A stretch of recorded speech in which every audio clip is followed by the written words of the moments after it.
बंधु माने 7 सेप्टेम्बर 2025 रविवार दिन पड़ुछि भयंकर चंद्रग्रहण।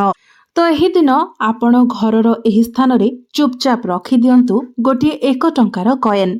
जीवन रे चलीथिबा समस्त दुख कष्टरू आपणको मिलिजिव मुक्ति। एहा सहित आपणकर समस्त मनोस्कामना गुड़िक मध्य पूर्ण होइजिव। प्रभु श्री विष्णु माँ लक्ष्मी एवं चंद्रदेवଙ୍କ कृपारू आपणଙ୍କ उपरे धनर वर्षा हेब। आपणଙ୍କୁ कोटिपति हेबारू केही भी अटकाई पारिबे नाही। बंधु माने सेप्टेम्बर 7 तारिखरे राहुग्रस्त पूर्ण चंद्र ग्रहण लागिबाकू जाउछि। एही चंद्र ग्रहणटी भाद्रव पूर्णिमा तिथिरे लागिबाकू जाउछि। एही दिन भागवत जन्म मध्य रहुछि। ଏହା ଏକ ମହା ଚନ୍ଦ୍ରଗ୍ରହଣ ହେବାକୁ ଯାଉଛି। ଜ୍ୟୋତିଷ୍କ ମାନଙ୍କ ମତରେ ଏହିପରି ଏକ ଚନ୍ଦ୍ରଗ୍ରହଣ ଦୀର୍ଘ 108 ବର୍ଷ ପରେ ସଂଗଠିତ ହେବାକୁ ଯାଉଛି।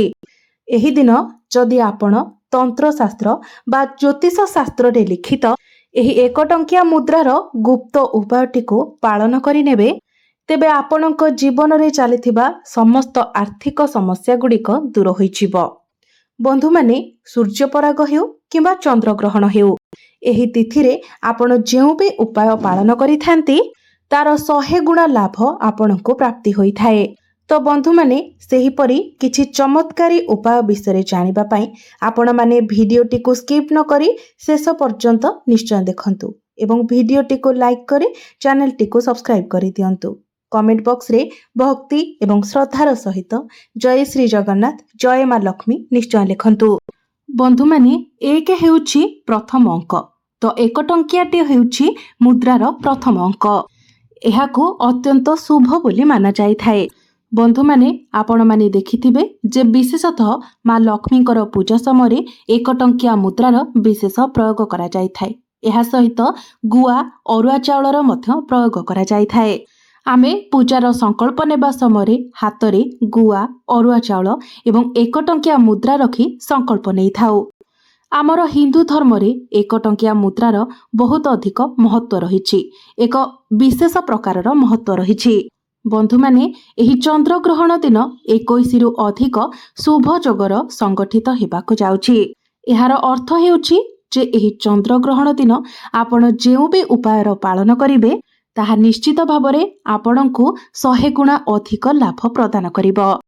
तेबे बंधु माने एही चंद्र ग्रहणटी राति 9:57 रु आरंभ हेउछि एवं ग्रहणर सर्वमुख्य हेउछि राति 1:25 रे।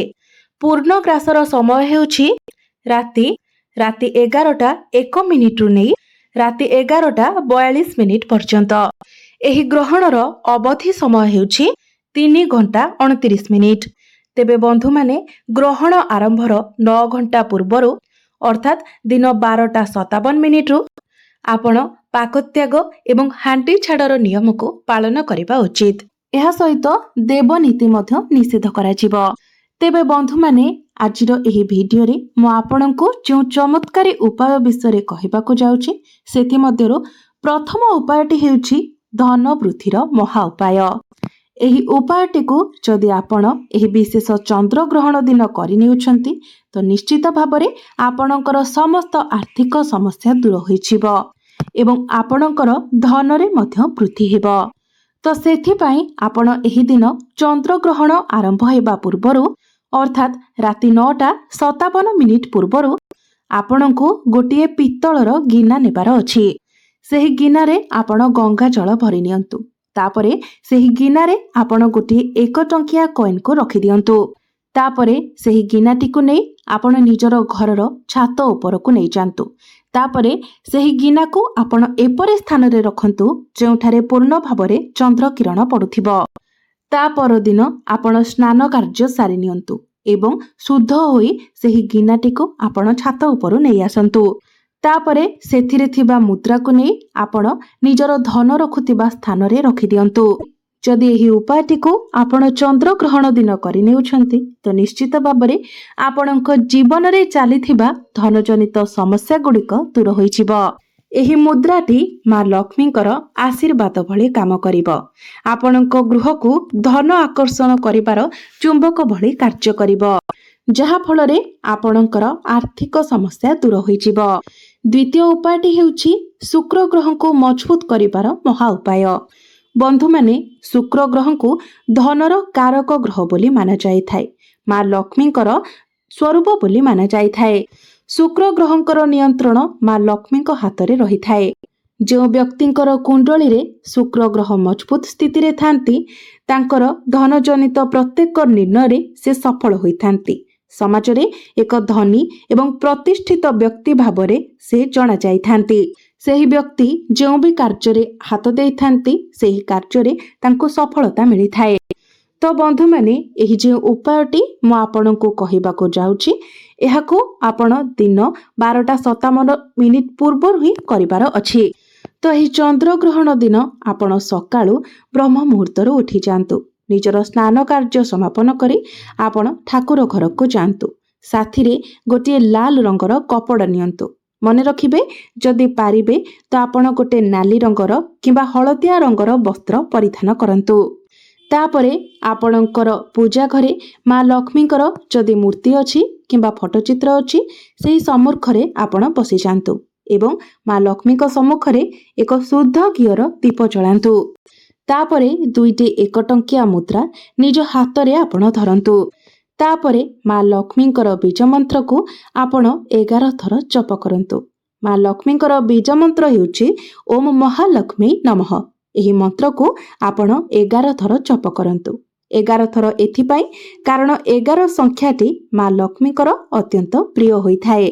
तापरे सेही 2टी मुद्रारू गोटिए मुद्रा को आपण सेही नाली रंगर कपड़ा रे गुड़ाई निजर धन रखुथिबा स्थान रे रखि दियंतु एवं अन्य गोटिए मुद्रा को निजर पर्स रे आपण रखि दियंतु। जहा फल रे आपणकर जो अजथा खर्च हेउथिला आपणकर अजथा खर्च नियंत्रण को आसी जिवो एवं आपणकर संचित अर्थ रे वृद्धि हेबो। जदि एही चंद्र ग्रहण दिन आपण एतिकी उपाय करि नेउछंती आपणको कुंडली रे शुक्र ग्रह निश्चित भावरे मजबूत होई जिवे एवं भाग्य आपणकर साथ देबाको लागिबो। विभिन्न स्रोतरू आपणक निकटको धनर आगमन हेबो। धन उपार्जन करिवार विभिन्न स्रोत आपणको मिलि जिवो। धन संबंधी आपण जेउ भी निष्पत्ति नेबे सेथिरे आपण सफलता पाइबे। व्यापार वाणिज्य क्षेत्र रे आपण लाभवान हेबे।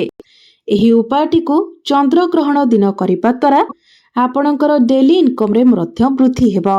एबे आसंतु जानिबा तृतीय चमत्कारी उपायटी विषय। तो तृतीय उपायटी हेउछि बंद पड़िथिबा व्यवसाय को पुनर्बार चालू करिवार महा उपाय। बंधु माने पूर्वरु जदि आपणकर व्यापार वाणिज्य ठीक ठाक चालुथिला किंतु हठात करी आपणकर व्यवसाय रे आपण क्षति देखिबाकू पाउछंती अवनति देखिबाकू पाउछंती तेबे एहार कारण होई पारे कहार कुदृष्टि किंबा खराब नजर।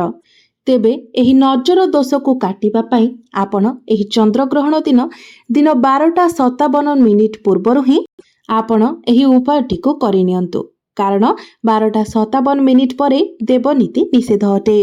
आपण निजर ठाकुर घर को जांतु एवं गोटे लाल रंगर कपड़ा नियंतु। माँ लक्ष्मीक सम्मुखरे सेही लाल रंगर कपड़ा को बिछाई दियंतु। ता उपरे आपण गोटे मुठा धनिया रखंतु एवं गोटे 1 टंकिया मुद्रा रखि दियंतु। तापरे सेही कपड़ा को बांधी आपण पुटुली बनै दियंतु। तापरे माँ लक्ष्मीक सम्मुखरे एक शुद्ध घीर दीप जालंतु एवं सेही पुटुलीटी को निज हाथ रे धरी आपण माँ लक्ष्मीक सम्मुखरे आसन उपरे बसी जांतु एवं माँ लक्ष्मीकर बीज मंत्र को 11 थर जप करंतु।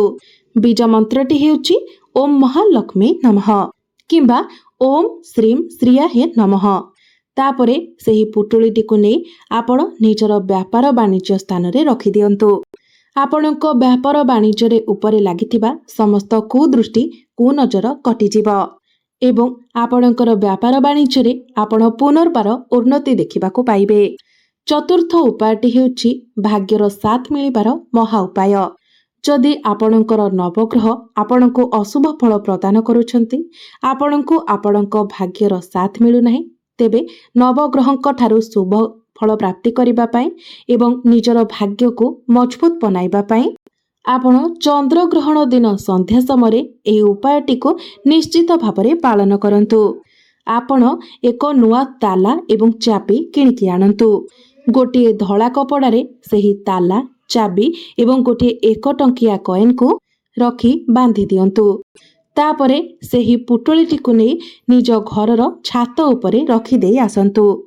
ତା ପରଦିନ ଆପଣ ସେହି ତାଲା ଚାବି ଏବଂ 1 ଟଙ୍କିଆ କଏନ୍କୁ ଛାତ ଉପରୁ ନେଇ ଆସନ୍ତୁ। ତାପରେ କୌଣସି ଏକ ମନ୍ଦିରକୁ ଯାଆନ୍ତୁ ଏବଂ ମନ୍ଦିର ବାହାରେ ବସିଥିବା ଭିକ୍ଷୁକକୁ ତାହାକୁ ଦାନ କରିଦିଅନ୍ତୁ। ଏହି ଉପାୟଟିକୁ ଯଦି ଆପଣ ଏହି ଚନ୍ଦ୍ରଗ୍ରହଣ ଦିନ କରିନେଉଛନ୍ତି ତ ଆପଣଙ୍କର ବନ୍ଦ ପଡ଼ିଥିବା ଭାଗ୍ୟର ତାଲା ଖୋଲିଯିବ।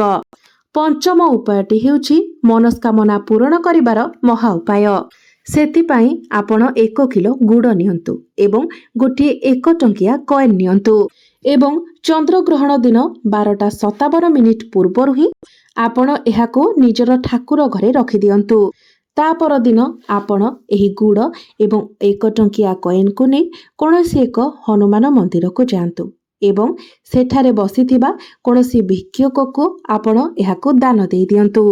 ଯଦି ଆପଣଙ୍କୁ କେହି ଭିକ୍ଷୁକ ମିଳୁନାହାନ୍ତି ତ ହନୁମାନଙ୍କ ଚରଣ ତଳେ ଏହାକୁ ରଖି ଆପଣ ନିଜର ମନସ୍କାମନାକୁ କୁହନ୍ତୁ। ଦେଖିବେ ନିଶ୍ଚିତ ଭାବରେ ଅଳ୍ପ କିଛି ଦିନରେ ହିଁ ଆପଣଙ୍କର ସମସ୍ତ ମନସ୍କାମନା ପୂର୍ଣ୍ଣ ହୋଇଯିବ।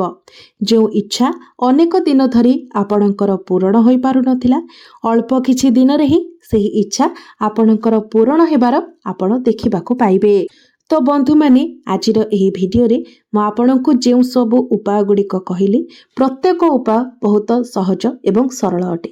ଆପଣ ଯଦି ସମ୍ପୂର୍ଣ୍ଣ ଭକ୍ତି ଏବଂ ବିଶ୍ୱାସର ସହିତ ନିଜର ଆବଶ୍ୟକତା ଅନୁଯାୟୀ କୌଣସି ବି ଉପାୟକୁ ପାଳନ କରୁଛନ୍ତି ତ ଦେଖିବେ ନିଶ୍ଚିତ ଭାବରେ ଆପଣଙ୍କର ସେହି ଉପାୟ ଆପଣଙ୍କୁ ବହୁତ ଅଧିକ ଲାଭ ପ୍ରଦାନ କରିବ। ତେବେ ବନ୍ଧୁମାନେ ମୋର ଏହି ଭିଡ଼ିଓଟି ଯଦି ଆପଣମାନଙ୍କୁ ଭଲ ଲାଗିଥାଏ ତ ଭିଡ଼ିଓଟିକୁ ଲାଇକ୍ କରି ଚ୍ୟାନେଲଟିକୁ ସବସ୍କ୍ରାଇବ୍ କରିଦେବେ ଏବଂ କମେଣ୍ଟ ବକ୍ସରେ ଭକ୍ତି ଏବଂ ଶ୍ରଦ୍ଧାର ସହିତ ଜୟ ଶ୍ରୀ ଜଗନ୍ନାଥ ଜୟ ମା ଲକ୍ଷ୍ମୀ ନିଶ୍ଚୟ ଲେଖିବେ।